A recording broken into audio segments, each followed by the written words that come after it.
수요 기도해 주신 말씀 시편 92편 12절입니다. 시편 92편 12절. 다 같이 한 목소리를 들어 하겠습니다. 시작. 의인은 정료나무 같이 번성하며 레바논의 백향목 같이 성장하리로다. 아멘. 연말이 이제 막 다가오는데 얼마 남지 않은 우리 수요 예배, 수요 기도에 좀 사모하며 좀 왔으면 좋겠어요. 임직을 받고 새로운 각오로 좀 기도하고 예배의 자리에 모이고 그래야 되는데 12월 달부터는 수요 기도에 영상 송출을 안 하겠습니다.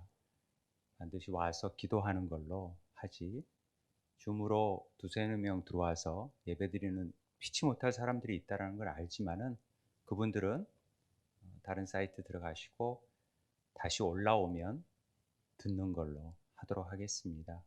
그래서 예배 현장에 더 의미를 두려고 합니다. 그래서 수요 기도회는 송출하지 않는 걸로 하도록 하겠습니다.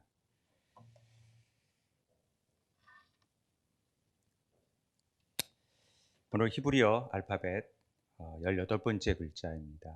이제 네 글자가 남아있는데 우리가 좀 잘 올해까지는 빨리 달려서 마무리하려고 합니다. 알파벳송 우리 해야죠. 같이 알렙베트 김멜달렛 헤바브 자인 헤트 테트 요드 카프 라메드 mem느 사메가이 베자데 코프레 시신신타. 다시 한번. 알렙베트 김멜달렛 헤바브 자인 헤트 테트 요드 카프 라메드 mem느 사메가인 베자데 코프레 시신신타. 우리 성경원 애들만 하도록 하겠습니다. 시작.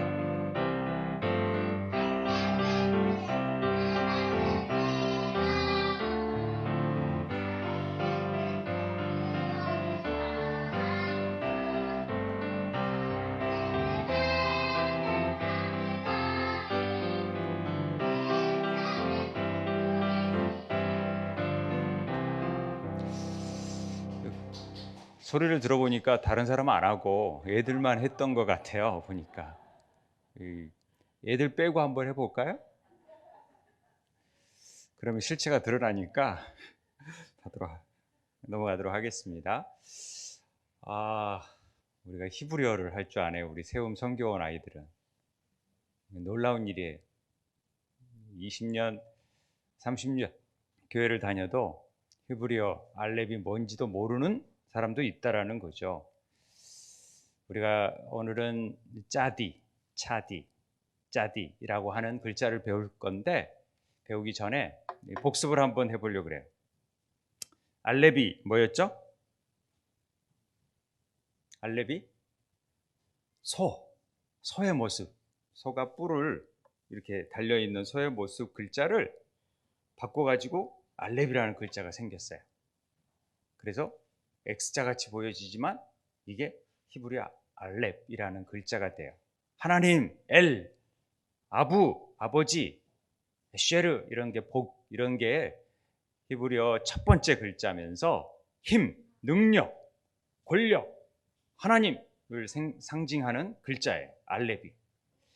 그래서 알렙은 하나님께서 시작하신다 했기 때문에 알렙이 제일 먼저 나오는 거예요. 모든 게 하나님께서 시작하셨다. 베트는 집, 가족, 아내, 아들, 베트, 베리트, 언약. 그러니까 아들이니까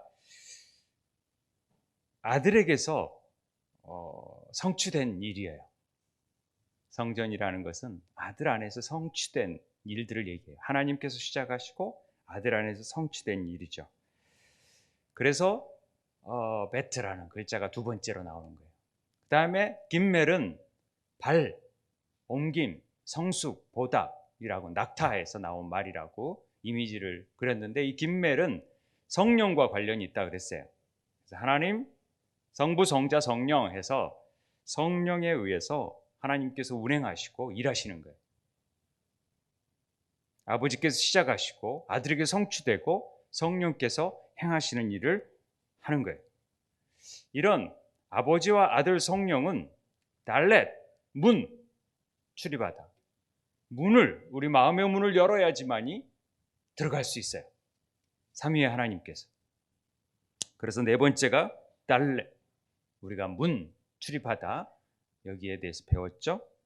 이게 다바르, 말씀, 유명한 말씀, 데레크, 길, 이런 말이 나오는 거죠. 그리고 이게 해, 숨, 계시, 창조. 그래서 다섯 번째는 하나님께서 우리 마음 문을 이렇게 들어오셨고 계시의 영이 임해야지만이 우리가 일할 수 있다. 우리가 살아있다. 이런 얘기. 내가 여기 존재했다. 이런 표현이 되어진다는 얘기를 들었습니다. 그리고 바브, 이게 위와 아래를 연결시키는 접속사 고리 역할을 한다 그랬죠. 못이라는 의미가 있으니까. 그래서 하나님이 우리하고 연결시켜주는 일을 하세요. 이 바브가, 예수 그리스도가 우리를 계속해서 연결시켜서 계시의 영을 받고 하나님과 땅이 연결되어 버리는 일들을 바브에서 이루어지죠. 자인은 무기, 자양분, 음식, 말씀 뭐 이런 거라 그랬으니까 이것들이 성령으로 양육받고 성령의 검을 들고 나아가는 삶을 사는 거라고 얘기했어요. 그래서 자인이라는 글자를 우리가 배웠죠. 그 다음에 헤트는 울타리. 그래서 울타리 안에 있으면 보호를 받고 울타리 밖에 있으면 죄가 지고 울타리 안에 있으면 은혜가 된다라는 헤트라는 글자를 배웠습니다. 그래서 안에 있어서 우리가 구별되는 거예요. 거룩히 구별되는 거예요. 그러니까 우리 마음문이 열려지고 계시의 영이 임하고 그 다음에 하나님과 연결되고 성령으로 양육받으면 하나님께 거룩한 자로 구별이 되어지는 얘기를 하고 있습니다. 그리고 테트라는 글자는 바구니, 하나님께서 에워싸고 품어주시는 거예요. 그런 자들을 하나님이 품어주신다. 그 다음에 요드는 손, 그런 자들에게 친히 의로운 오른팔이 되어주세요. 손이 되어주셔서 일할 수 있게 만들어주세요. 그리고 요드는 가장 겸손하고 하나님의 모습을 나타낸다 그랬죠. 그 다음에 카프는 하나님이 이제 손바닥으로 덮어주세요. 구원의 손으로 우리를 덮어주시는 일. 오른손으로 붙잡아 주시고 덮어주세요.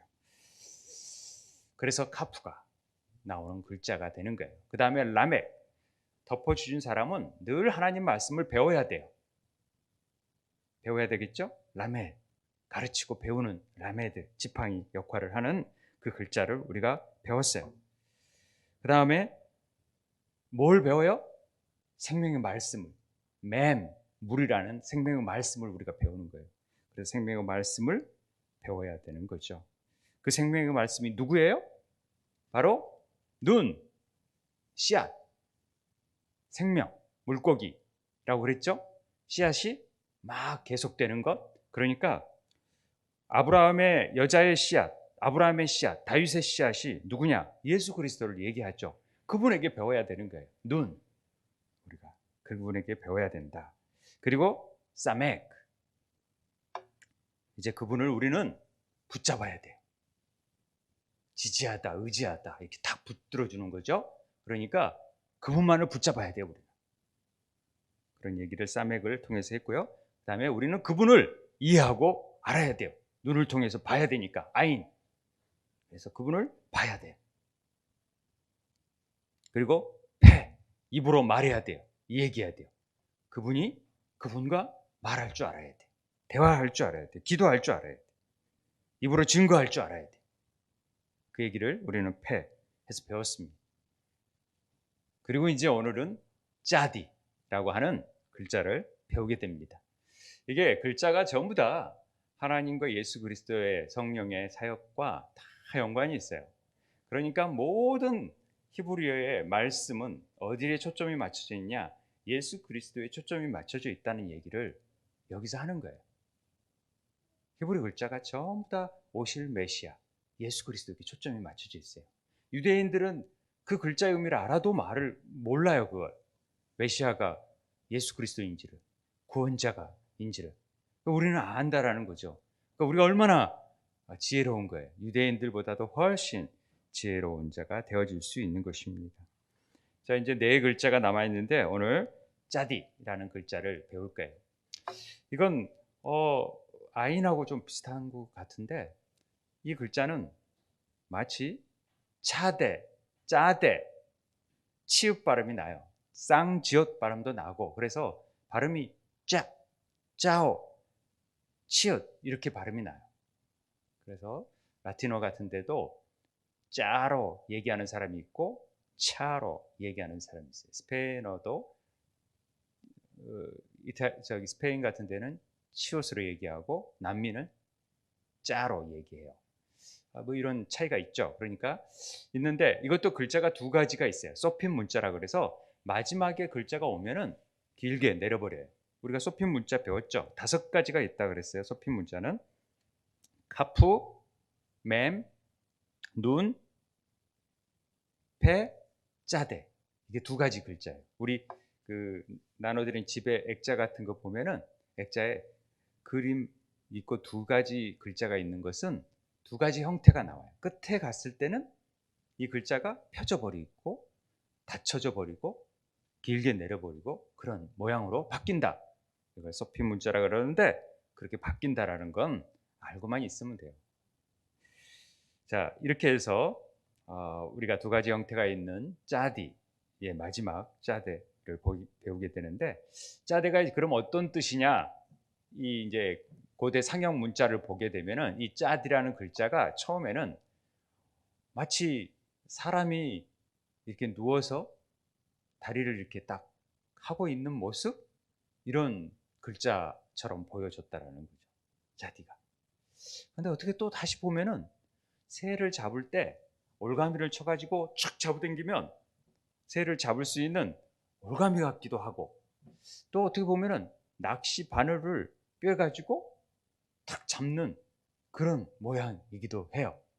나무 모양 같기도 하고 이게 뭐지? 여러 가지 의미가 있다라고 생각을 했어요. 그런데 이제 이런 글자가 영향을 줘가지고 1500년경에는 이런 모습이 있다가 BC 1000년경에는 막 이렇게 뭐 글자가 이렇게 태극기가 그래서 그리스 문자에서는 M자로 바뀌고 이게 이제 라틴어에서는 Z 발음이라고 바뀌어진다고 또 하는데 뭐 그건 그렇게 보는 사람도 있고 그렇지 않은 사람도 있으니까 이런 식으로 바뀌어지게 돼요. 그래서 이렇게 사람이 좀 쪼그리고 앉아 있는 모습 아니면 낚시바늘 뭐 이런 내용들이 있는데 그래서 짜대라는 말 자체가 나오게 되는 거죠. 이 상형 문자들은 낚시바늘, 새 올가미, 또 사람이 누워 있는 모습 이런 것들이 다 포함되어 있어요. 그런데 실질적인 의미가 뭐냐? 바로 이 자드라는 말을 그대로 풀어보니까 이런 말이 차이드라는 말이 사냥감이라는 뜻이에요. 양식, 음식이다. 이 추드, 추적하다, 사냥하다라는 말에서 나온 말인데 짜드라는 말은 사냥하다. 그러니까 낚시 올가미도 그렇고 낚시 바늘도 그렇고 새 올가미도 그렇고 다 뭔가를 잡기 위해서 은밀하게 누워서 숨어져 있고 기다리고 이런 모습들이 나와 있는 거예요. 그러니까 이 짜들은 숨어 기다리다, 매복하다, 사냥하다 이런 말에서 나왔는데 만일 사람이 고의적으로 한 것이 아니라 이렇게 의도적으로 뭘 숨기고 매복한 것이 아니다 이런 말에서 이제 출애굽기에서 나온 말인데 이 말이 낚시바늘, 낚은 포획, 책임이라는 의미로 발전하게 돼요. 그래서 이 파생된 의미가 낚시하기, 사냥하기, 체포하기, 감옥, 포획, 함정 파기, 엿보기, 유혹하기, 방해, 붙잡기 이런 단어들로 막 발전이 되게 돼요. 이런 말이 있다라는 거 알아두시면 좋겠어요. 그래서 갈고리를 던지다 이런 뜻도 있어요. 그런데 아마도 사냥을 하려고 가다 보면은 보세요. 집을 떠나는 어디로 가야 되냐면 여행길에서 떠나야 돼요. 그러니까 마치 길이 두 갈래 길이 있는데 그 길을 거는 길 위에 있는 모습으로 보여지기도 해요. 그래서 길 위에 있는 모습, 여행하다라는 뜻이 나오게 되고, 여행길에서 누군가를 기다린다라는 것은 사냥을 하기 위해서 음식을 얻기 위해서 사냥을 하기 위해서 기다리는 모습으로 보여질 수 있어요.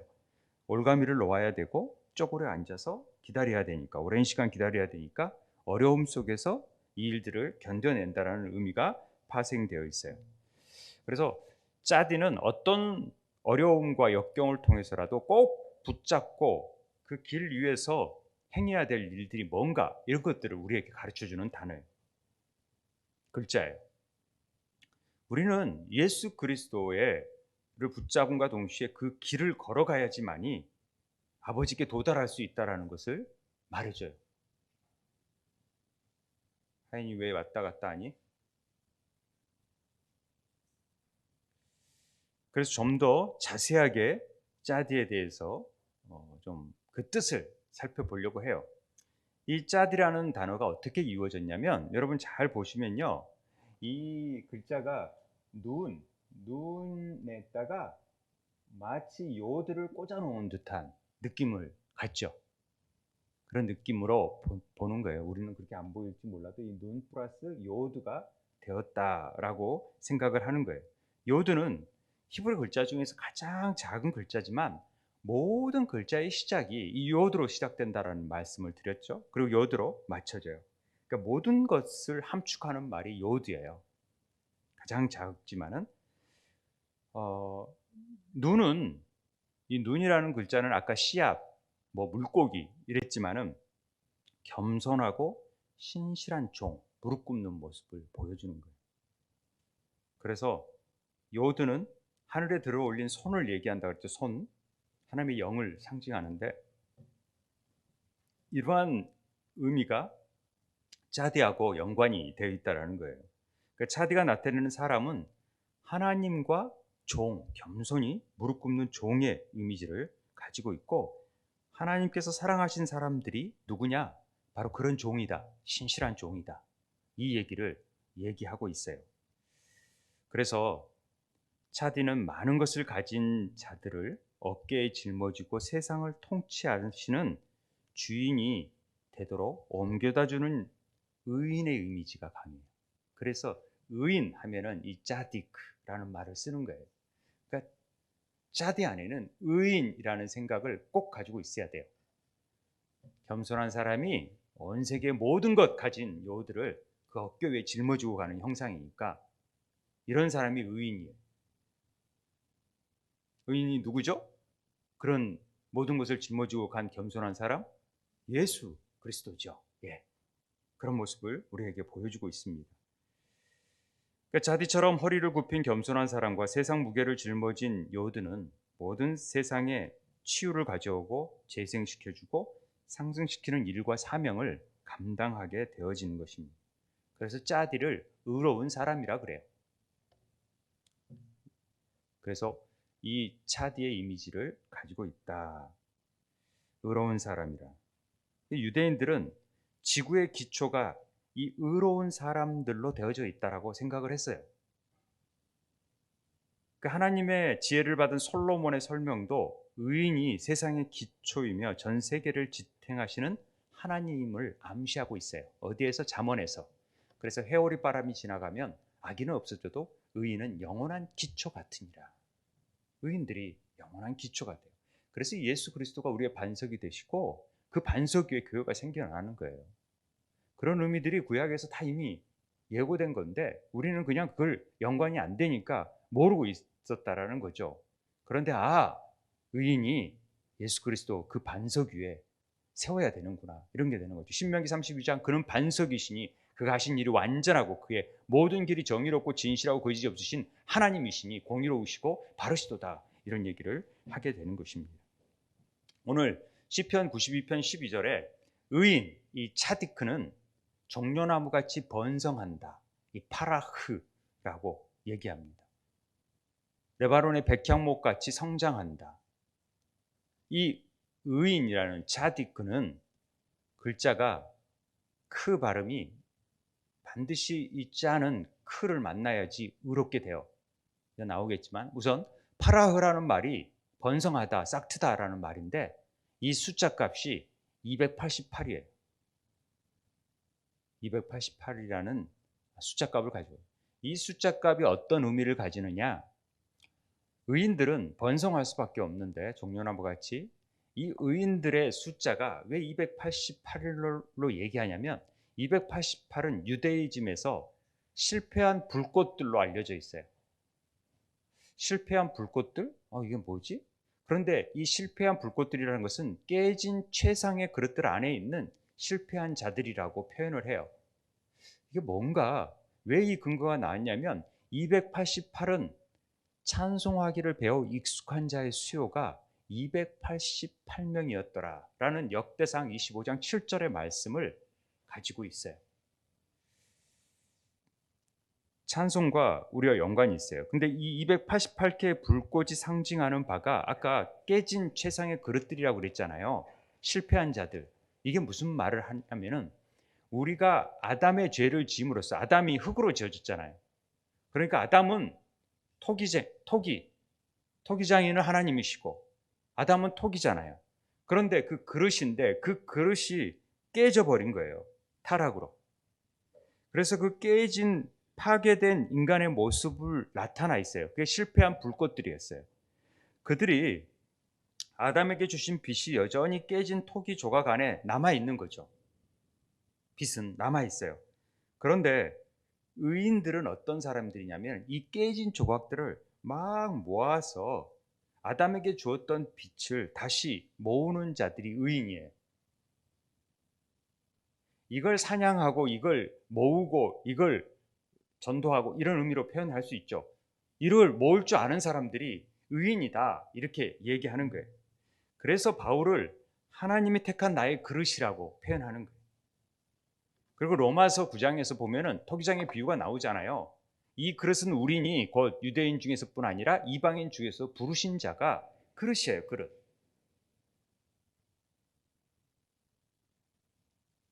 그래서 우리는 그릇 안에 있는 보화예요. 보화. 예수 그리스도가 보화잖아요. 보화를 담고 있는 자잖아요.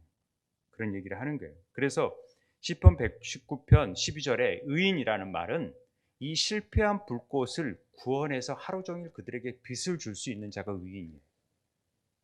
이 사람은 누구예요? 예수 그리스도밖에 없어요. 이 빛을 전해줄 수 있는 참 빛이니까. 우리는 실패하고 구원할 수 없는 자들에게 이 구원의 빛을 던져줄 수 있는 사람이 의인, 차디크라고 얘기를 하는 거예요. 그래서 우리는 이 288의 숫자의 의미들을 통해서 구원의 의미를 알 수가 있고, 우리가 택한 그릇이라는 의미, 이 그릇 안에 우리가 깨어져 있지만 그 빛을 전해야 될 자들이구나, 보여줘야 될, 그걸 모으는 게 교회예요. 그 차디가 의미하는 글자 중에 길이라고 있다 그랬죠. 길, 두 갈래 길이 있어서 길 위에 있다라는 뜻이 차디라는 글자 안에 들어가 있어요. 그래서 길 위에 있는 사람은 단순히 믿음만을 가지고 있어서는 안 돼요. 그것만 의지해서는 안 돼요. 왜냐하면은 길이 있다라는 것은 어디 방향으로 가야 될 책임이 있어요. 그래서 믿음이라는 지도, 내비게이션이 있다라는 거죠. 그런데 내비게이션만 있다고 갑니까? 아니에요. 내비게이션이 작동을 해서 그가 가리키는 방향으로 갈 줄 알아야 돼요. 가라 그랬는데 안 가면 안 되잖아요. 내비게이션이 있는데, 믿음이 있는데. 그래서 믿음은 반드시 나타나야 돼요. 법도를 통해서 그것이 실현돼야 돼요. 그래서 이 길 위에 있다라는 것은 영적인 진리에 대한 의식적인 경험들이 있어야 돼요. 그 길에 대한 이해와 함께 그 길이신 하나님을 따라서 행하고 있는 상태가 기류에 있다 이렇게 표현하는 거예요. 그게 짜디의 삶이에요. 짜디의 삶. 붙잡고 있는 삶, 기류에 있는 삶, 이런 삶을 사는 거죠. 그래서 그렇게 되면은 차디는 그 기류에 있는 사람들이 반드시 뭘 만나게 되냐면 코프를 만나게 돼요. 코프가 뭐냐면 다음 코프를 우리가 배우게 되잖아요. 반드시 짜디는 코프가 다음에 나와야 돼요. 왜냐하면은 그 길이 따라서 행할 수 있는, 흉내낼 수 있는, 그래서 이 코프가 거룩함, 카도시라는 말이 거룩함으로 만나게 돼요. 그래서 의로움과 거룩함이 만나면 반드시 믿음 안에서 행동으로 나타나야지만이 그것을 의롭다, 그리고 그것을 차디크, 카도시 이런 말을 쓰는 거예요. 거룩하다라는 표현을 써요. 그냥 내가 그렇게 살겠다라는 것 자체가 거룩함이 아니라 삶으로 나타내는 것이 거룩함으로 나타나야 된다라는 것이 히브리어에 감춰진 뜻입니다.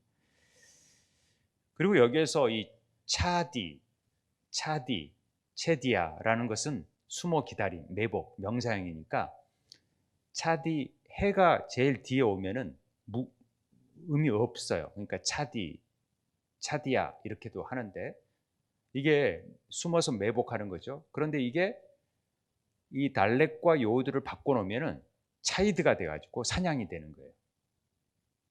달렉과 요우드를 바꿔놓으면 자음의 순서를 바꾸면 그렇게 돼요. 그래서 의인을 가리키는 이 차디크는 거룩함 안에서 타락한 붓꽃을 찾아내서 그것들을 연결시키고 치유하고 일으키고 고치는 일을 하는 행동이 뭐냐? 사냥이라.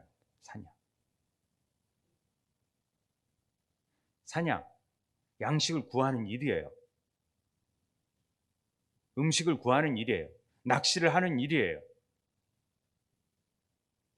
샤드가 그거니까.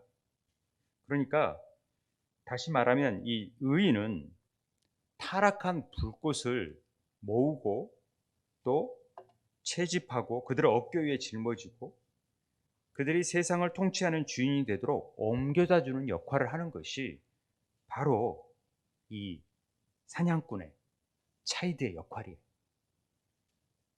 가져가서 음식을 옮겨다 주는 역할. 이게 이제 어떤 의미를 가지는지를 알아야 돼요. 아까 추드라는 말이 추적하다라는 말을 썼는데 이 차이드의 뿌리거든요. 추드가. 그런데 여기에다가 말씀이 앞에 딱 붙는 맴이 붙으면 맵추다 이렇게 되는 거예요. 이것은 공격용 요새를 얘기하는 거고 그물을 얘기해요. 먹이를 얘기하고 그물, 먹이, 요새 이런 것들.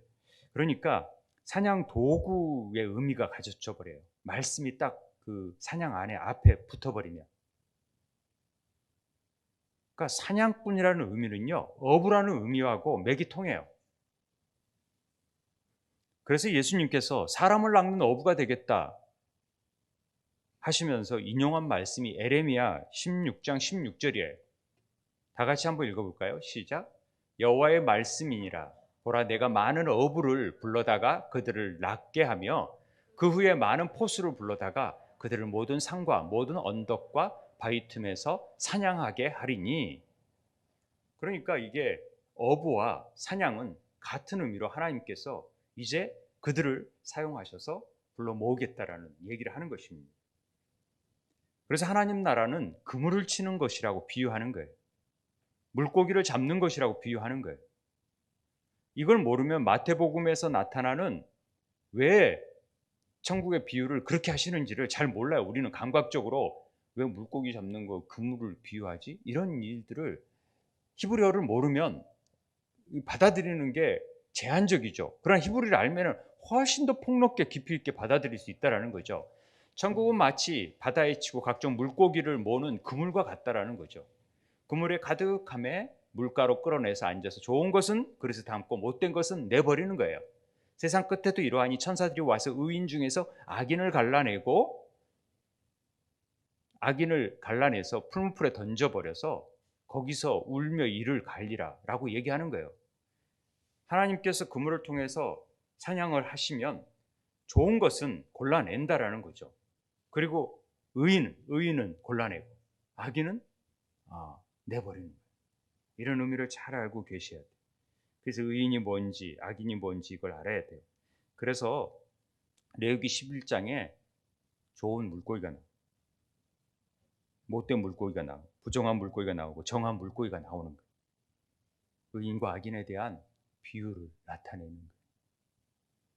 성경에서 말하는 의인은 하나님 보시기에 좋은 합당한 자들을 말하는 거고 하나님 말씀에 순종하는 자들을 얘기하는 거예요. 말씀에 매추드 말씀을 따라가는 자.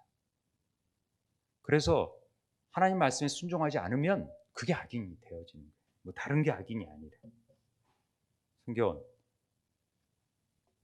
하나님 말씀을 따라가는 자가 하나님이 최고예요.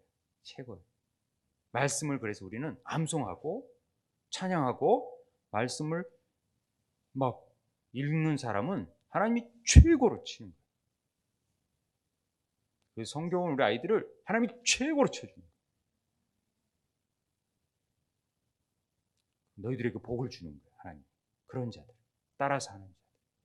붙잡아주고. 그게 얼마나 대단한 사람들이야. 우리 성경은 아이들이.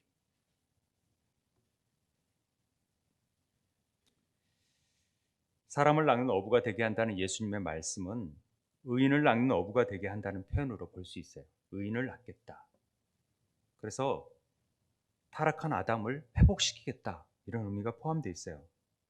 복음서에서 제가 이거 설교했잖아요. 복음서에서 깊은 데에서 오른편으로 그물을 던지라. 그런 말씀 나오잖아요. 누가복음 5장 6절에. 그렇게 해서 고기를 잡은 것이 심히 많아요.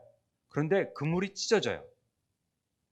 요한복음에서는 그물을 던지라 그러니까 53마리, 153마리가 잡히는데 그물이 찢어지지 않는다라고 분명히 얘기하는 거예요. 이 차이에 대해서 제가 설교한 적이 있어요. 부활하신 예수님을 만나서 오른편에 그물을 던졌을 때 그물이 절대 찢어지지 않아요. 잡은 수도 153마리라는 이 153이라는 숫자에 대해서는 뭐 밴드에 뭐 여러 번 수십 번 올렸으니까 이게 하나님의 아들들이거든요. 히브리에서는 이 하나님의 아들들이라는 게마트리아 숫자값과 똑같아요.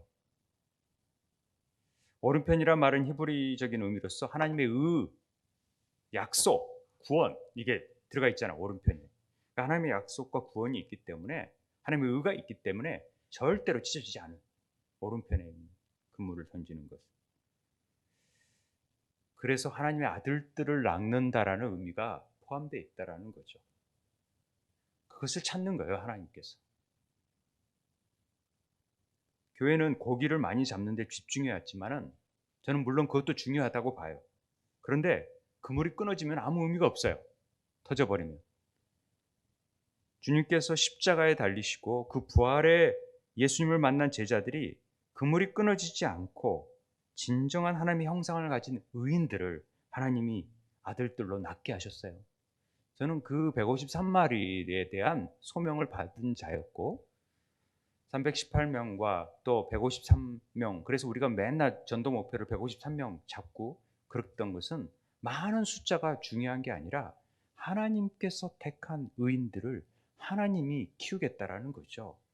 그 하나님의 아들들을 하나님께서 모으겠다라는 거예요. 의인 10명만 있어도 소돔과 고모라는 멸망하지 않아요. 많은 수가 필요치 않아요. 피조물이 고대하는 것들은 진정한 의인들이 나타나는 거예요. 하나님의 아들들이 나타나는 거예요. 진정한 의인은 하나님의 창조하신 세상을 입으로 나온 모든 말씀으로 유지하고 보호하고 지키고 행하는 자예요.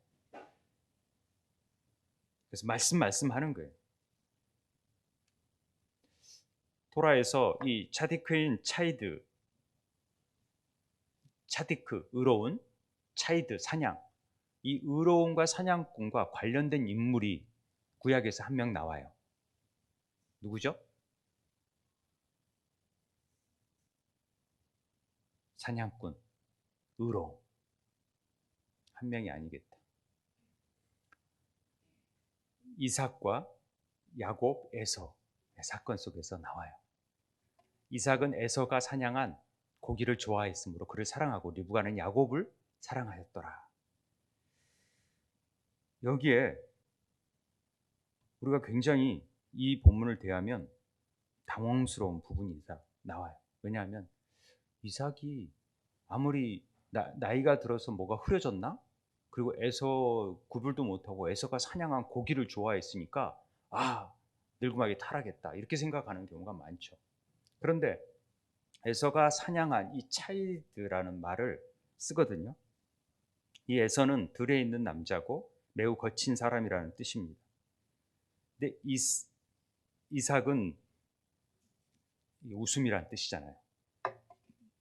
차크에서 말하면 이자크 해가지고 웃음인데, 이 에서는 들에 있는 남자, 매우 거친 남자, 에돔 이런 뭐 붉다라는 뜻이 나온 거지만은 이런 뜻이 있어요. 미드라시에서 이 이삭은 이 에서가 엄청난 잠재력을 가진 사람이라고 여겨요. 그렇게 봐요. 그래서 대체로 빛과 거룩함의 면모들을 거친 외모에 의해서 둘러싸여 있는 모습, 이걸 에서라고 생각을 하는 거예요. 그러니까 에서는 굉장한 잠재력을 가지고 있다고 봐요. 그래서 에서가 사냥할 때 그것을 빛과 거룩함의 불꽃들을 모아서 어깨에 짊어지려고 하는 행동으로 이삭은 봤어요. 그 사냥함이. 자기 생각이지만 그게 이삭은 에서가 그런 자구나. 그래서 에서에게 축복을 주려고 장자권을 주려고 했던 거죠. 왜? 그게 거룩함의 불꽃을 모으는 일이라고 생각했기 때문에. 그러나 하나님의 뜻은 하나님의 의로 이루어지는 거지 인간의 눈과 판단에 의해서 이루어지는 건 아니잖아요. 그렇기 때문에 이건 굉장히 중요해요. 그러나 그 모습 속에서는 그런 어깨에 짊어지려고 하는 모습들이 외견상으로 보였어요. 에서를 통해서. 야곱은 별 볼 일 없었지만은 그 안에 하나님의 의가 있었고, 하나님의 의는 관계라 그랬잖아요. righteousness가 아니라 relationship이니까 하나님과 관계만 딱 붙들면 끝이에요. 뭐 아무 소용이 없어요. 그래서 이삭이 에서를 보는 의미를 너무 곱게 하면 안 돼요. 나름 그렇게 본 거예요. 마지막으로 하나만 더 할게요. 아담이 하나님의 형상과 같은 모양으로 지어지잖아요. 이 하나님의 형상이라는 말이 첼렘이에요. 첼렘은 눈으로 볼 수 있는 시각적인 이미지가 아니라 영적인 이미지예요. 영적인 이미지. 심리적인 이미지를 담고 있는데, 이 첼렘이라는 형상이라는 말은, 첼렘은 첼이 그림자라는 뜻이거든요. 그림자. 이건 육체를 의미하는데, 첼이 말씀을 만나게 되면 그가 첼렘이 돼요. 하나님의 형상이 돼요. 재미있죠? 그래서 육체 안에 영과 혼이 부러지면은 그가 생영이 돼서 남자와 여자가 되는 거예요. 이거 영과 육에 대해서, 혼과 영에 대해서는 제가 수차례 강의했고 또 설교했고 그렇으니까, 하나님께서 이 아담을 남자와 여자로 분리하거든요. 그러면서 하와가 아담에서 나온 자리, 그 아담의 옆구리를 봉합하셨다고 얘기해요. 그러니까 이것은 여자가 아담에게서 나왔지만 완전한 개체가 되어졌다는 것을 얘기하고 있는 거죠. 그러나 이 둘이 에하드, 하나가 되기 위해서는 협력할 수 있는 거예요. 하나가 되기 위해서는. 그래서 남자와 여자가 하나 되면 육체 안에서 한 몸으로 혼과 영이 연합돼야 돼요. 혼과 영이. 그래서 아담이 온전한 하나님의 형상으로 회복되는 거예요. 혼과 영이 하나 돼야지. 아담 안에는 영혼 육이 하나 되어 있었어요.